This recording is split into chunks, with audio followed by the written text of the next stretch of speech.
Hello and welcome to the CX Files for May 21st, 2026. My name is Mark Hillary and I'm in Sao Paulo, Brazil. I'm Peter Ryan, back in Montreal, Mark, after a great CX Outsourcers event in Ottawa just the past few days. What a gathering it was, and as always, just the CXO community was out in fine form and hit the ball out of the park. I'm sure it must have been great to be up in Canada for the CXO, given that it's been all over the world so far, and Yeah, so it must be good to bring it home. it was. It was really good to bring it to Canada for the very first time. We've done events in Germany, we've done events in the UK, in the United States. So, as we like to alternate back and forth across the Atlantic, we've done a few in the States, Vegas and Atlanta. We decided maybe we would try north of the border. And Ottawa, Ontario, the capital of Canada, looked like a great spot. So we could not have been more pleased to hold the event in the nation's capital and to let people see a little bit of an encapsulation or a snapshot about what Canada is all about. Yeah, and who can forget when we had the event in Las Vegas and you brought that after dinner speaker who was an expert on the Las Vegas mob history. And so Yeah. everybody was just talking about crime, criminals, and who was shot in which hotel. Yeah, no, it was wonderful. And when you think back about it, Mark, you were one of the very first speakers at the very first CXO. When I think back about that event and how it's grown, I think what we had maybe 25 people in the room. We had obviously some fantastic speakers from around the world, some great delegates who traveled in. But there were hiccups here and there. I think the biggest one that anybody who attended that Las Vegas gathering in 2018 will recall was when everybody was waiting outside the ballroom for the dinner and the doors just never opened. And then we went down to ask when they were opening the doors, and they'd actually forgotten at the hotel that we had a dinner on. And I've never seen hotel banqueting staff scramble so quickly to get a dinner prepared. It all worked out in the end, but these are the things you laugh about a few years later. But at the time, I can tell you as an organizer, they are not funny. Yeah, yeah, absolutely. Well, we're talking on a sort of similar subject actually this week with Jonas Berggren, who's a friend of ours from Transcom. He's the Chief Client Officer for EMEA. He's based in Stockholm, and I was talking with Jonas about the psychology of branding and the psychology of making customers love your company. This is a sort of subject that we've often seen Apple used as a brand example of this in the past. They're just selling you phones and laptops, but people will go and line up outside stores all night just to get their hands Yeah. on the latest product. And there's a lot of academic research and evidence in what can companies do to kind of trigger this sort of effect with customers.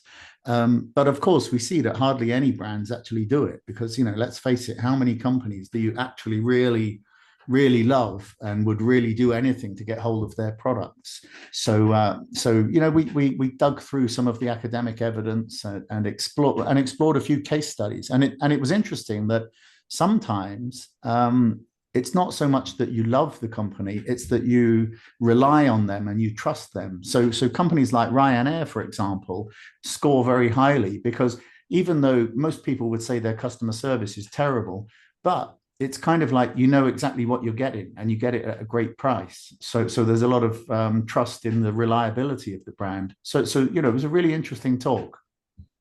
I'm really fascinated by this. I've always been a big believer in the emotional connection that a brand can make with a consumer. I think about the brands I'm passionate about. And I was at a conference one time, and I remember there was a speaker who asked everybody to write down on a piece of paper three brands that they really believed in, three brands that they identify with. And as you use the example about people lining up for a new telephone in front of an Apple store, it might be people that are really interested in getting a new book. Do you remember when the Harry Potter books were coming out and you had people literally dressed up as Harry Potter or as characters from the Harry Potter books lining up to try and get a copy of the new book that was opening or that was Mm. being released at Waterstones or at Barnes and Noble. There are certain products that people really love. There are certain companies that people really identify with, and being able to find that emotional connection and to try and develop that level of trust is so, so important. I think, especially now, because consumers are fickle, let's be perfectly frank. And you want to develop that stickiness with the end user as much as you possibly can. So that if there was perhaps a bit of a fall down in service or the support wasn't there, that they're not going to say, well, to hell with you. I'm ditching the bank account I've got with my current provider and I'm going to go to the other bank. Yeah, no, absolutely. And this is where it comes back to the kind of CX angle as well, Yeah. because, most of the time we're sort of measuring the process of CX, the operational stuff, how long are we keeping someone on a call, all this kind of stuff. But if we can start finding some ways to trigger these emotional responses, then you can occasionally get away with letting the customer down because they like your product so much they'll let you off. So Yeah. it can be really valuable. Yeah. And we've got to be very conscious that nowadays we talk a little bit about consumer fickleness, but I mean, it even comes down to what we talked about with Steve Sullivan a few weeks ago on the pod, customer rage, and Mm. the extent to which if somebody gets angry, that they are literally going to not just abandon a brand, but also provide feedback, negative feedback to their social circle or even online about how a brand has just not necessarily met the expectations. So this is a topic that I think is just so, so important. And I'm glad that we have somebody like Jonas on who can enlighten us a little bit more. Well, let's go to the conversation with Jonas Berggren, and next week I believe we have feedback from the CXO, don't we? We do indeed. Okay, let's go straight to the interview this week, and we'll look forward to next week's feedback from the conference floor.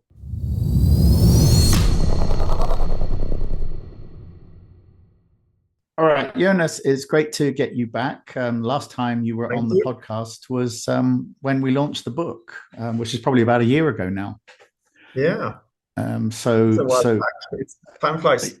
yeah, absolutely. And that time we were sort of talking about the book, but I wanted to focus now on your Transform customer service newsletter because you've put out a couple of interesting newsletters on LinkedIn recently, and one of them was focused on making customers love your brand. And I know that the cliche is always the people lining up outside Apple stores for a new product, but I suppose if you think like how long is it since that's actually been happening? I think often we have a memory of love for different brands, but it's always changing. And I think one of the points you made in your newsletter was that customers don't really love service itself; they love how the brand makes them feel. So does that mean that maybe we're measuring some of the wrong things in CX today? I say like the Americans, great question. No, but not necessarily. Of course, we need to make sure we have a certain efficiency, certain quality, a certain level of service, etc. So we need to measure that. That's kind of table stakes. But I think my point is more around if you want to build stickiness and loyalty. I'm talking about emotional stickiness to your brand over time. We should better understand maybe how our brains work and design our customer journeys or our internal processes and our communication, especially in the interaction itself with customers, accordingly to more support maybe the reward system part of our brain and how we're wired rather than triggering the what I say kind of called the risk threat side. So, for me, it's a little bit if we can understand, I say customer psychological drivers, but I mean, us humans in general, a brand can create experiences that the brain interprets more like a reward rather than a threat. And I think that would help us become more successful over time. Yeah, so you're saying that we need to think about designing an emotional journey that the customer is going to go on from almost like from when they first learn about the brand to becoming interested in it and then not just making a purchase but then kind of forming a relationship where they actually enjoy interacting with the brand. But most of the time when we talk about measuring how many channels, how quickly are we answering calls, how efficient is everything. So how do we sort of shift that thinking towards this emotional? Well, I mean, that is a little bit what I'm trying to point out, in the last book that you and I were doing together, uh, where we named it the CX revolution with the R in brackets for a reason, right? So technology is moving super fast, in particular AI fueled solution. And in all fairness, they offer a lot of opportunity for improvements, and we are all focusing heavily on this. But my point is that we work less with the evolution, which is more on the human side and goes a bit slower, but it's very stable and well researched. So, if we can work a little bit with the transforming of the human part of the interaction, understanding more how we in general are wired, I think, how we consequently react and behave to what we're exposed or told, that would be interesting, because that is a field maybe that we're focusing less on. So at least from my point representing Transcom, there's also an opportunity for differentiating ourselves a little bit within our industry, within the BPO services. Yeah, yeah, and I mean, in the newsletter, you reference the scarf model, which is a psychological model looking at like how a brand or a company makes the customers feel, and that references status. What certainty does the brand give you? Autonomy, relatedness, and fairness. I mean, out of those, do you think that there's any that most companies are consistently getting wrong then? Well, maybe I'm swearing in church, but I mean, I think a lot of us are getting it more wrong than we need to, and we haven't improved as much over time that sometimes maybe we think we have. So yes, there's obviously a lot of models out there, and you have to. I mean, you pick some that fits better with your own way of thinking, maybe than others. But this is, I think, a good basic starting point if you want to try to build journeys, processes, or communication that kind of optimize your chances of successful interactions. And also leaving that important point, leaving the customers with a good feeling that over time, if you have repeated interactions in the same manner, will build strong relationships and brand loyalty. To your question, in general, I think we are a little bit sloppy across all five. And let me just sort of quickly, run them through for maybe listeners that are not super familiar with the model itself. But I mean, the S, the status piece there, I mean, it's a little bit about, make you feel chosen as a customer. And obviously there's some good examples out there, maybe like airline industries working with, tiered uh, loyalty schemes, things like that, with some perks when you reach different levels. But there's also a lot of examples where we're doing nothing. We're treating everybody the same, independent of their significance to the company itself as a customer. Certainty side, I mean, it's all about creating a bit of security in our head, particularly, for example, in the buyer journey when we're trying to purchase something. So brain in general dislikes uncertainty. If you're unsure about if the price is not transparent or terms, or it's unclear with delivery times or quality, it kind of triggers more the threat risk side in our head, and we get a bit more cautious. And if you're in an opposite sense very clear and transparent about this and make it very easy to comprehend, that probably will be a better design. On the autonomous side, I mean, I kind of view it as, we want to give the customer control. No one in general, I think, likes feeling sold to. We want to feel that we are the ones making the decisions.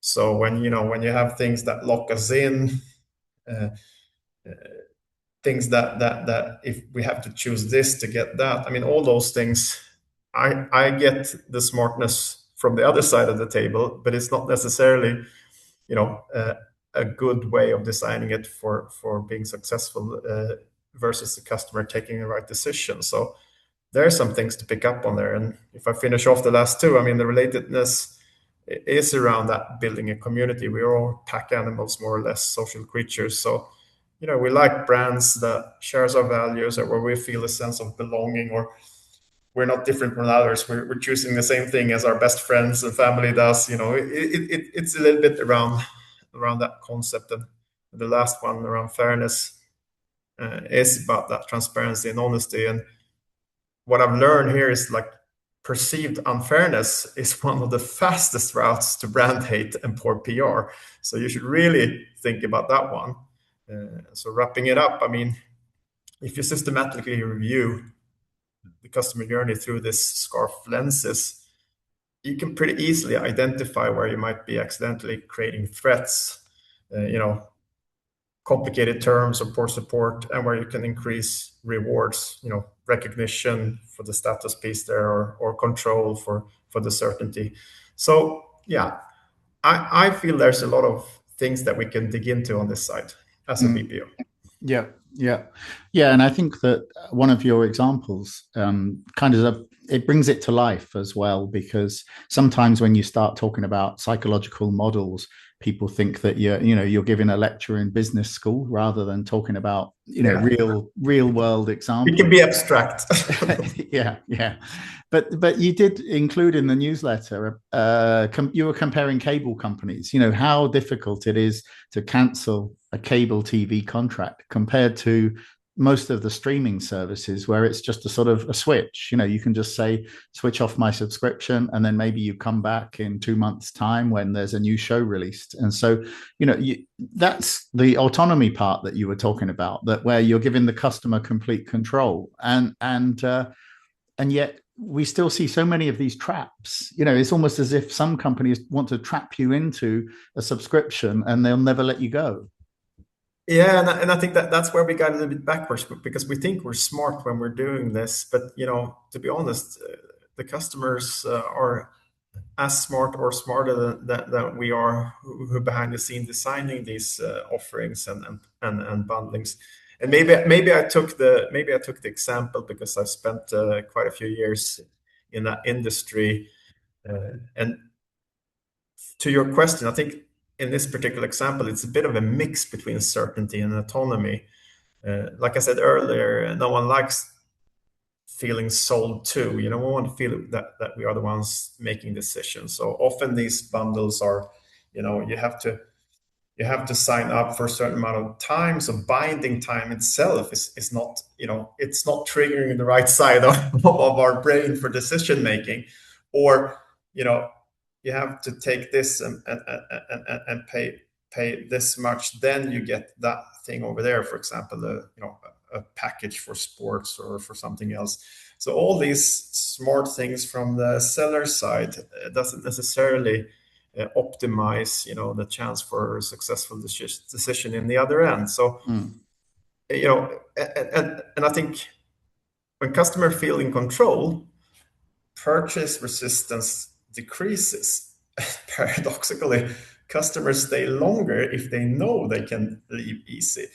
So that's why those streaming services, like you said, where you sign up, you pay a monthly fee, no additional hidden stuff on your invoice, and if you get tired of it, or you don't think the content is good enough, it's one click away to stop your subscription. And like you said, you change your mind next month or next week, you just sign up and you jump on again. So I think that itself is part of some of the Netflix's successes out there. So this is where, when you think the opposite, it actually increases your success rate. And then obviously, clear communication regarding, if you take on the cable TV side, there's usually some hardware involved. So there's some shipping, return processes, guarantees, transparent pricing models, so you don't get all these hidden fees, admin fees and those type of things. Yeah. They're just irritating us, if they would keep it clean, I think we'd be much more successful. So they're going against how our brain works. That's kind of my point. Yeah, yeah. And you highlighted some brands that some customers often don't enjoy. Companies like Ryanair and IKEA. I mean, I know that, when I go to IKEA, often I'll want to be looking at one specific product, but I have to go through a vast warehouse-sized shop to be able to find it. And Ryanair as well. Everybody always criticizes their customer service, but again, if you're looking at it through that scarf lens, then you get a lot of certainty. You get what you pay for. You get great value from companies like that. So how do you? What kind of lesson is there in that kind of contradiction? Sometimes a brand that seems to have terrible customer service actually scores very highly when you look at it through this lens. Yeah. No, I think simply put, it is mostly about certainty and fairness, in my opinion, like you're pointing out. I mean, security builds trust, and a customer that who knows exactly what to expect will return, because if you're managing the expectations well as the seller, and you know exactly what to expect, and that's exactly what you get, when you return, it will require less mental energy than trying something new. So you already lowered the bar as a seller by meeting your promise. Even it doesn't matter where on the scale you put your promise. If you put it way up there, if we take like a quality scale, or a scale of advancement, or a scale of number of features, whatever the scale is, if you put the expectation aligned with what you actually deliver, that's going to work even if you put it low, so to speak. So, if I take IKEA first, I mean, we put in a certain amount of effort as buyers to, like you said, go through the process of the purchase, coming home, unboxing, mount it, and but we also get a fairly good price versus quality of the item. So we kind of put up with that. It's okay. It's fair also. So the exchange is fair. So a certain amount of fairness as well involved here. And Ryanair is a little bit the same. It's okay. We don't expect white glove customer service, but in return we get a super cheap ticket, and usually they have a pretty good accuracy on the timetable. In terms of delivering that flight on the hours that were set out in your boarding pass. So Yeah. I think that's kind of the key, that you deliver what you promised and you manage the expectations accordingly. Yeah, yeah. And if you've built this kind of emotional connection with a brand, then I mean, or if a brand is invested in creating that emotional connection, then how fragile is that? I mean, can you work really hard to build some loyal fans and then kind of destroy that faster than it took to create that kind of love in the brand? The short answer is yes. uh, I think, and this is my personal opinion, obviously, that the brand needs to be congruent and reflect in all dimensions, people, culture, products, marketing, price, customer service, support, all of those dimensions. It needs to walk the talk. Otherwise, if you communicate something in sort of your strategic marketing, and then you have a total different experience calling in for some customer service, that is really dangerous. And for many companies, it's a tall order to keep up with, constantly changing customer expectations, competition, market environment, changing fast, tech development, etc. So that's why I think working with a good BPO on a long-term basis and in the transparent partnership model can bring a lot of value for both parties. And to be honest, if I look at ourselves and what we're doing, it's hard with the elevator pitch, but if I would try to, in a condensed format, our focus is increasing value in our clients slash partners customer relationship, right? So Yeah. we should really be good at both providing the latest and greatest in terms of what technology can offer for increasing value, but also understanding how people in general work and how they're wired, so we don't create unnecessary obstacles in the journeys or in the decision making. Yeah. I mean, I was just thinking about 10 years ago, Lego actually did a big study into their customer experience because they had really invested. I mean, you know yourself. About 25 years ago, the company was almost bankrupt. They nearly Yeah. went under, and they really invested in the relationship with the customer, and they made a remarkable recovery. But then they got some consultants in and said, look, we're really spending a lot on the customer experience because we make it really special. You know, if a child loses a piece of Lego and writes a letter, they'll get a personal letter back that they replace a piece, so they're not thinking about the cost of each interaction. They're just trying to go for a great experience. And the brief to the consultant was effectively, can we just do the customer service at an acceptable level rather than an excellent level? And this was their conclusion, that you will lose the emotional connection of millions of people who absolutely love buying Lego and sharing it with their kids. So I think that that's I guess if anyone searches out that sort of case study, that's a great example of I what you're think talking it's a about. perfect example, and to be honest, I mean, apples and the likes come up often as references, but if you think about it, they have also they've done a great job. If you take the community, the relatedness, the R in the model, they've built a huge community that loves to be part of the community, loves the products, and once you're in the ecosystem, you kind of all your other products tend to be the same brand as well.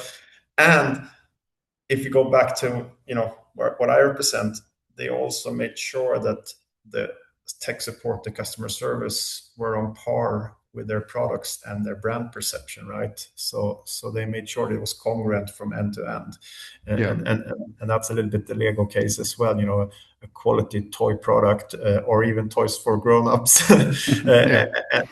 and they keep that brand value all the way out to the customer service. Yeah, yeah. I wanted to just switch gears slightly because I wanted to just throw in a couple of questions about your most recent newsletter, and that was about CX partnership and why partnerships are more essential than ever. And you were arguing that a lot of companies out there, and I think it's the majority of companies, they keep their CX in-house because they want control. But your newsletter is arguing that in today's business environment, that may actually be increasing the risk rather than reducing it. Could you maybe explain, why are we making that statement? Well, I mean, you're right. There's no exact figure, but I usually say if I'm kind to the outsourcing piece, if you have somewhere between 20-30% outsourced, there's still like two-thirds on the inside today, overall across all industries, all markets, somewhere in that neighborhood. That there's a lot of people that are not ready to let go of some of that control, and I think also to it's not just the control, it's the level of importance, it's the competence going away, whatever you have in terms of your arguments. But if you try to retain control over customer service processes by maintaining the view that an external partner is a risk, then I think it kind of flips. Then the real risk is that your business is outpaced by your competition or customer expectation, because that particular skill set and craftsmanship isn't necessarily your company's focus area, nor in terms of resources or competence, nor in terms of the capex deployment or whatever measurement you want to apply. So that's why I kind of feel like if you get a good partner in that is strategically aligned with you value wise, and is in there for the long run, and wants to work in a transparent type of relationship, you can win a lot on both sides of the fence over time. So Mm. yeah, I think they're taking a bigger risk keeping it in-house at least 100% than the opposite. Yeah, the risk focus I think is interesting, because I know that in the newsletter you called it an expertise dilemma. Yeah. And I think that was around the struggle to keep up with the change in the industry. And I think that's interesting because, traditionally it has been around, or outsourcing, working with a partner has been around, can we reduce capex? Can we turn this into an operational expense? Can we reduce our monthly costs of operation? So everything is sort of financially geared. And yet what you're saying is the real risk is that you can't keep up with the change in the industry, rather than anything to do with just capex or opex. No, I think so, but it's not all about keeping up with the speed of change. I think it's also about avoiding kind of already tested ideas / solutions that did not fly. Avoiding those one-way streets. Cost focus will not go away. So we still have to be cautious on those basic fundamental things. But I think they should be more seen in the context of the proportional value it brings. So I can see use cases where we can actually apply, a relative high cost or unit cost or whatever, how you measure it, because it's justified of the value it generates. So it doesn't cost is not always about cutting it and getting it lower and lower. It's about matching it proportionate to what value you get out by applying that cost. So it's a bit more complex that sometimes we simplify it too much. Yeah.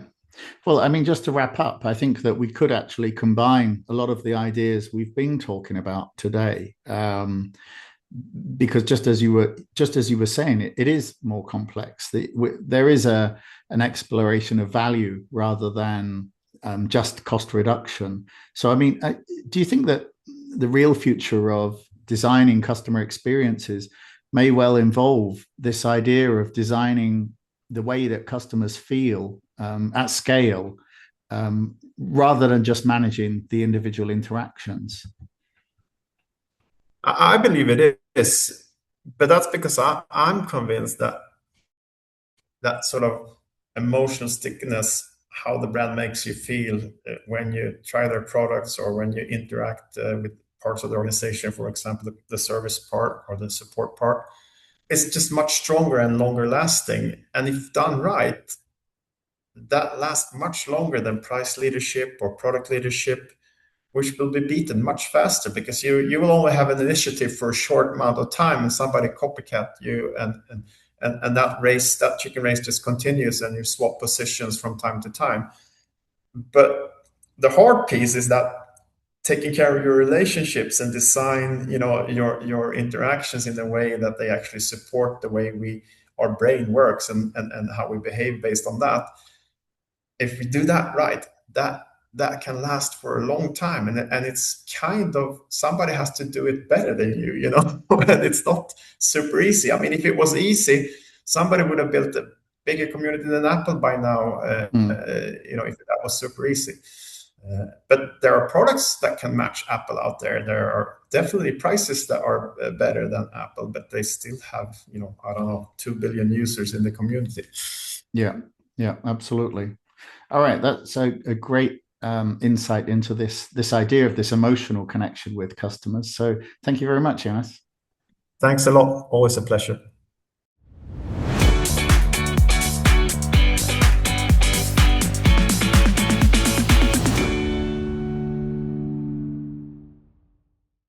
Thanks for listening to the CX Files podcast. We really appreciate your feedback and suggestions. You can reach myself, Mark Hillary, or Peter Ryan via LinkedIn. Please also leave a rating or review on your favourite podcast provider, as that helps more people to find us. As always, we'd like to thank Chris Haig at Traction Media for the CX Files graphics. See you next week.